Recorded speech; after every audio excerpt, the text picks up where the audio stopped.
یہ ڈرامہ نہیں دیکھا، البتہ میں تاریخ کا طالب علم ہوں اور اسی تاریخ کے طالب علم ہونے کے شوق میں باقاعدہ ڈیمسکس بھی گیا اور 2007 کے اندر شام کا بھی میں نے سفر کیا. وہاں خلافت عثمانیہ کے جو آخری خلیفہ تھے سلطان عبدالحمید، میں نے ان کی قبر پر بھی حاضری دی. الحمدللہ اس تاریخ کا میں نے مطالعہ کیا، اسٹڈی کی. بڑی ولولہ انگیز تاریخ ہے، بڑی جوشیلی تاریخ ہے، بڑی ابھار والی تاریخ ہے، بڑی اعلیٰ شاندار اور عمدہ تاریخ ہے اور ہم سب کے لیے قابل تقلید نمونہ ہے. اس کے کچھ مثبت پہلو ہیں، کچھ منفی پہلو ہیں.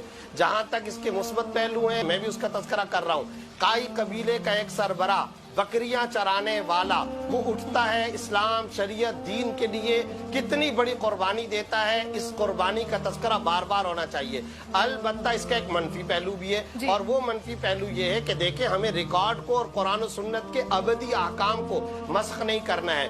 اگر نامحرم عورت سے عشق و محبت کا معاملہ ہوگا ان دی لائٹ آف دی قرآن و سنت شرعاً وہ الاؤڈ نہیں ہے. اسی طریقے سے عورت کی بے پردگی کا معاملہ شرعاً وہ الاؤڈ نہیں ہے. پھر ہم رمضان کے اندر دیکھیں ہمارا ملک بانجھ نہیں ہے. خلیل الرحمان قمر صاحب کی صلاحیتوں سے استفادہ کیا جا سکتا ہے.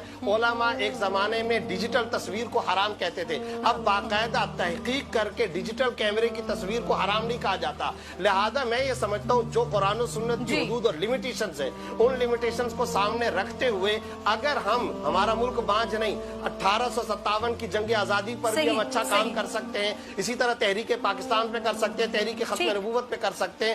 جو شرعی حدود ہے اس کا تذکرہ ہونا چاہیے، بار بار ہونا چاہیے. نئی نسل کو ان ہیروز سے متعارف کرانا چاہیے. ہمارے ہیروز کو چھپایا گیا، ہمارے ہیروز کو دیوار سے لگایا گیا، ان کے تذکرے نہیں کیے گئے، ریاست کی سطح پر ان کے تذکروں کی حوصلہ افزائی نہیں کی گئی. یہ ہمارا جرم ہے، یہ ہمارا المیہ ہے. آج بچے بچے کی زبان پر ہمارے ان اسلامک اعلیٰ درجے کے مجاہد ہیروز کی پوری تاریخ ہونی چاہیے تھی، اس کا تذکرہ ہونا چاہیے تھا، بار بار ہونا چاہیے.